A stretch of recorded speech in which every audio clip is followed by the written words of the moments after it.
अपनी दुकान में गणेश जी की एक छोटी सी प्रतिमा रख लो, देखो कितनी जोर से दुकान चलती है।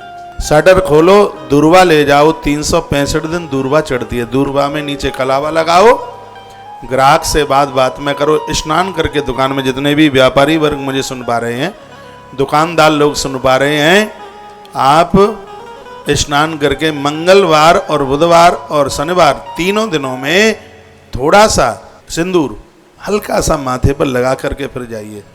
मंगलवार को किसी को कर्जा ना दें, मंगलवार को किसी को ऋण ना दें। कोई मंगलवार को पैसा मांगने को आता है, हमें थोड़ा ऋण दे दो, कर्जा दे दो, मंगलवार को ना दें।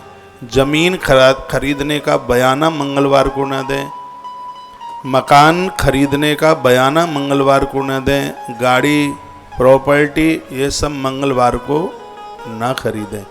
यदि किसी का ऋण चुकाना है, किसी को पैसा देना है, 2 दिन में दीजिए ऋण मुक्ति के लिए। एक है शनिवार और एक है बुधवार।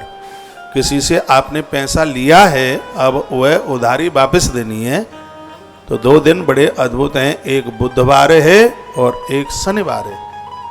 इन दिनों के बड़े प्रभाव हैं। कोई मंगल में यात्रा करनी है, सोमवार को यात्रा कीजिए, बहुत ज़्यादा प्रभावशाली है। किसी नए ग्रंथ का अध्याय पाठन शुरू कर रहे हैं, गुरुवार से शुरू कीजिए, बहुत ज़्यादा प्रभावशाली है। किसी दिव्य मंत्र को आप आरंभ कर रहे हैं, आप गुरुवार बृहस्पतिवार से आप आरंभ कीजिए, यह बहुत ज़्यादा अपने आप में प्रभावशाली है, बहुत ज़्यादा प्रभावशाली है। कोर्ट कचहरी में कोई केस वेस उसमें दायर करना है, दाखिला करना है, तो उसके लिए भी गुरुवार बहुत ज़्यादा प्रभावशाली है, बहुत ज़्यादा प्रभावशाली है। बोलिए भक्त वत्सल भगवान की। घर वाली के लिए अलंकार आभूषण बनवाने हैं, उसके लिए चैन जंजीर ये सब चीज़ें, उसको पायल बिछिया और पता नहीं क्या क्या होता है, यह बनवाना है तो शुक्रवार को ऑर्डर दीजिए, ज़्यादा बढ़िया है। माँ लक्ष्मी का दिन है, शुक्रवार है, शुक्रवार बहुत बढ़िया है। ये कथाएं सुनोगे तो नई नई बातें मिलेंगी सुनने के लिए। शुक्रवार बड़ा अद्भुत है, उसके लिए शुक्रवार अद्भुत है। एक बार जयकारा लगाओ और भक्त वत्सल भगवान की जय हो। इसलिए तो हम कहते हैं कि डायरी रख कर के कथा सुना करो, नहीं तो सगरी बातें उड़ जाएंगी ऊपर से। देवश्री नारद जी आए और आके गणेश जी को पूछने लगे, कहने लगे कि आपने जनक के ऊपर इतनी कृपा बरसा दी है, उसका तो खजाना खाली नहीं होता, लाखों लोग रोज भोजन करते हैं और उसके यहाँ से तो कभी कमी नहीं आती। कौंडन ने अपनी पत्नी को एक कथा सुना रहे। नारद जी ने कहा कि इस राजा का परीक्षण कीजिए, परीक्षा लीजिए। तो भगवान गणेश जी एक कुष्ठी का भेष बना करके गए, वहाँ पहुँच गए। वहाँ दरवाजे पर जाकर के खड़े हुए और दरवाजे पर जाकर के कहा कि अपने राजा को जाकर के बोल दो कि दरवाजे पर एक बूढ़ा व्यक्ति, कोई वृद्ध व्यक्ति भूखा खड़ा हुआ है और उसको वह भोजन दे दें। एक बार बोल दो, नृपद्वारम समागम्य द्वारपालान मुवाचया। द्वारपाल दौड़ते हुए राजा के पास गया और बोला कि ब्राह्मणम क्षुदितम वृद्धम इच्छा भोजन कांक्षिणम। इस ग्रंथ में एक बड़ी अद्भुत बात कही गई है।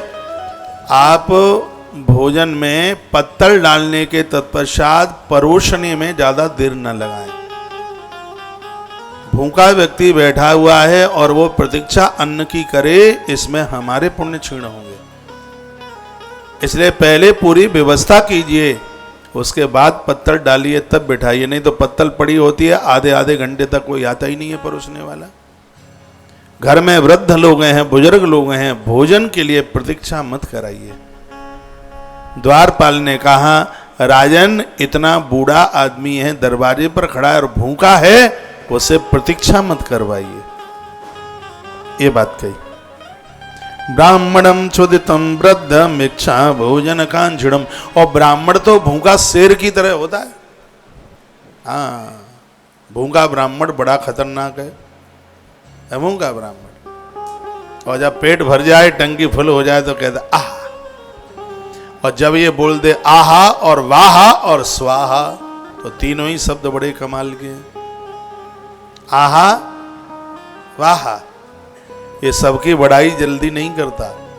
इतने बढ़िया बढ़िया काम करो कि ये वाहा बोले आपके लिए, और उसके पेट में आवती डाले तो आहा बोलता है, और देवताओं को प्रसन्न करने पर स्वाहा बोलता है। स्वाहा 3 वाक्य निकलते हैं इसके मुंह से, आहा, बाहा और स्वाहा।